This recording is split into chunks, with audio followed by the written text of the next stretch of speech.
Tala mga idol, 17 indigenous people mula sa SUAL, Pangasinan ang formal na nabigyan ng kanilang birth certificates matapos ang isinagawang serye ng mobile registration sa magkakaibang buwan sa ilalim ng Birth Registration Assistance Project ng Philippine Statistics Authority.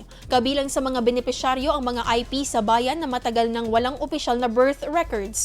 Ayon sa ulat, sa pamamagitan ng National Commission on Indigenous Peoples, iprinoseso ang kanilang mga dokumento para hindi na maging limitado ang kanilang access sa ilang serbisyong pampubliko.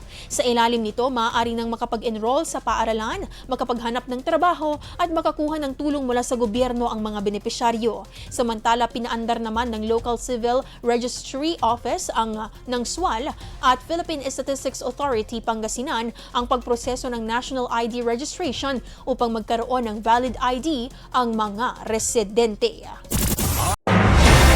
IFM News. IFM News. IFM.